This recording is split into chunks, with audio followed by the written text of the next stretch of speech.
The People, a play in one act by Susan Glaspell. Characters: Edward Willis, editor of The People by Carlos. Oscar Tripp, associate editor by Javier. The Artist by Sandra.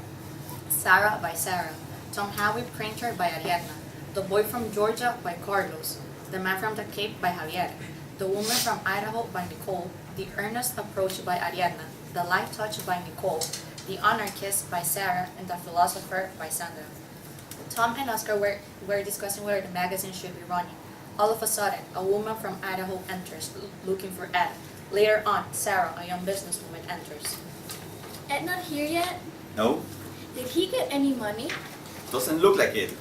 He was snappish over the phone. Guess he's for giving up this time. I don't want to give it up. Well, it's not what we want, it's what people want. And there are enough of them who want us. The fault must lie with us. I don't think so. The fault lies with the failure I'll tell to... you where the fault lies. We should give more space to pictures and less to stupid reading matter. We have given too much expensive white paper to pictures and too little to reading matter, especially to poetry. That's where the fault lies. I'll tell you where the fault lies. Here, just this, everybody plugging for his own thing, nobody caring enough about the thing as a whole. I will tell you where the fault lies. Here, this. The editor-chief returning from a long trip and he fears golden words that fall from his lips are words of censure for his faithful subordinates. How are you, Ed? Rotten. I hate sleeping cars. I always catch cold.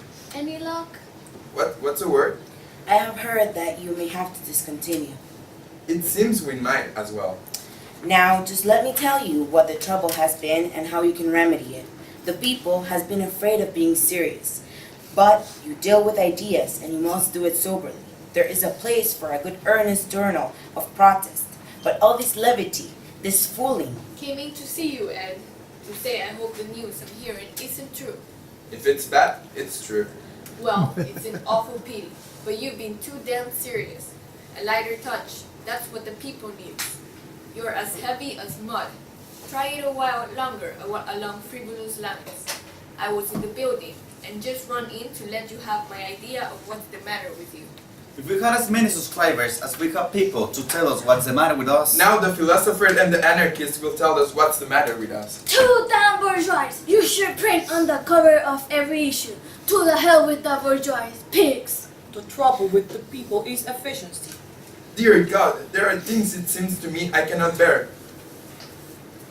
It should be more carelessly done, and it would be more perfectly done. You should be less definite, and you would have more definiteness. You should not know what it is you want, and then you would want what you're after. You talk as if we had not been a success. But just last night I heard a woman in the Bronxville who keeps the people under her bed so his husband won't know she's reading it. If you had been a success, you should have fired that woman. With so great courage that she would proudly prop the people on the pillow. It was men's pictures got us under the bed. I was definitely told it was my last talk we got put us under the bed. Can you not see that she puts you under the bed because you yourself had made concessions to the bourgeoisie? Cows, geese. It should print more pictures. It must print more poetry. it should be more serious. It should be more frivolous. Is this the office of the people? No, this is a lunatic asylum. Oh, you're joking. You know, I wonder about where you would joke here. I thought you would... I came to see the editor. I want to tell him. So many people telling me so many things. Could you tell yours a little later? Oh, yes, of course, there must be many important things people have to tell you. Well, many. Speaking for the artist, I want to say right now, Speaking for the writers, I wish to say before we go further, A more serious approach. A lighter touch. Speaking for the anarchists. speaking for the truth. You have come to tell us something about this paper? yes, There are numbers ahead of you. Will you wait your turn? I'll glad to see you as soon as I can. They're in the outside room office. Moritz Paper Company bill got to pay today, and here You could pay your bills if you were not afraid to be serious. You could pay your bills if you were not afraid to be gay. A more earnest approach would save the people. A lighter touch will turn the trick. To the hell with the bourgeoisie. Apes. Efficiency has put out the spark. Well, as long as the spark appears to be good and out, may I, in the name of efficiency, ask you who do not belong here to retire, that we may go ahead with our work. There will be greater efficiency in our remaining. There will be form. You have lacked form. You have lacked courage, donkeys. It will be illuminating, Leo, to hear you run through the animal kingdom, toads, crocodiles, a number of things you haven't mentioned yet. But the animal kingdom is large, and we have work to do. You lack form in your work. By form, I do not mean what you think I mean. I mean that particular significance of the insignificance, which is the fundamental. We couldn't understand it. Why tell us? No, you couldn't understand it. Rest in peace.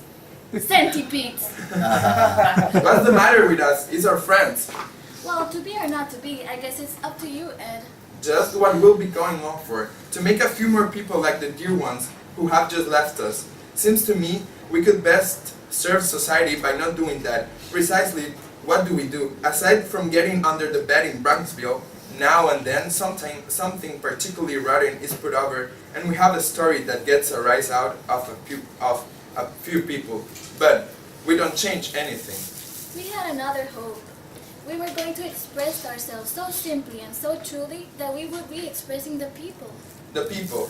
I looked at them, all the ways across this continent. Oh, I got so tired looking at them, on farms, in towns, in cities. They're like toys that wind you up and they'll run a while.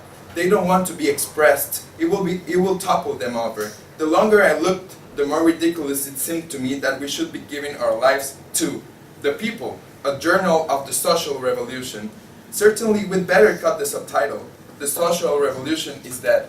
You don't think you're bringing back any news, do you, Ed? Instead of a subtitle, we could have a design, much better. This is a long way from what we felt a year ago. Ed, you had a vision then. You can't keep vision in this office. It's easy enough to have a beautiful feeling about the human race when none of it is around. The trouble about doing anything for your fellow man is that you have to do it with a few of them. Oh, of course, that isn't fair. We care. I'll say that for us. Even Oscar cares, or he wouldn't work the way he has. But what does our caring come to?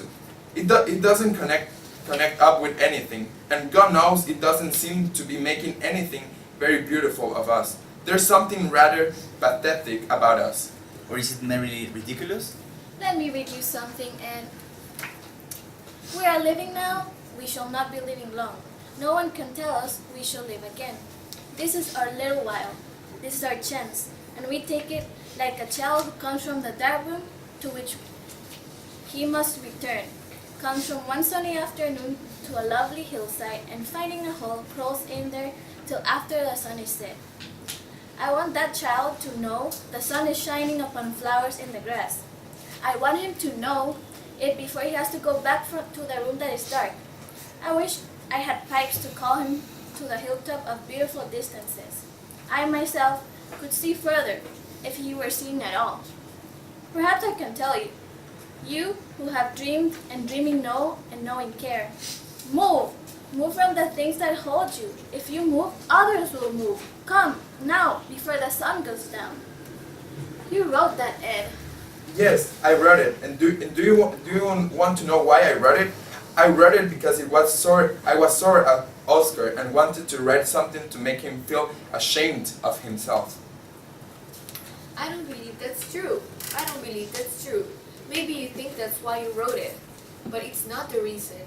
You wrote it because it's the living truth, and it moved in you and you had to say it. Who are you? I am one of the people. I have lived a long way off. I heard that call and I had to come.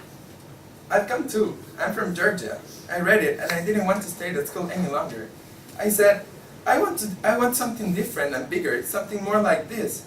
I heard about you not being able to sell your paper on the newsstands just because lots of people don't want anything different and bigger. And I said to myself, I'll sell the paper. I'll go and I'll sell it on the streets. And I got so excited about it that I didn't even wait for the dance. There was a dance that night, and I had my girl too. He didn't even wait for the dance. The idealists are calling upon the intellectuals on calling them. And what did you leave, my friend? My oyster bed. I'm from the Cape. I had a chance to go on an oyster bed. I read what you wrote. A woman who had stopped in an automobile left it, and I said to myself, I'm nothing but an oyster myself. Guess I will come to life. But what did you come here for? Well, for the rest of it. The rest of what? The rest of what you got. Yes, that's it. We've come for the rest of what you got. This is awkward, Ed. Give it to us. What? The rest of it. I haven't got anything more to give. But you made us think you had. You led us to believe you had. And you have. If you hadn't more to give, you couldn't have given that. Very awkward. Sorry to butt in, but I can still get that job on the Evening World. If this paper is gonna stop, I've got to know it. Stop! This paper can't stop. Can't stop, last I heard it couldn't do anything else. That was long ago. Oh, you've got something to go on with? Yes, something to go on with. I see. I'm glad, but I've got to be sure. This is the truth? The truth? The truth that opens from our lives as water opens from the rocks. Nobody really needs a tombstone.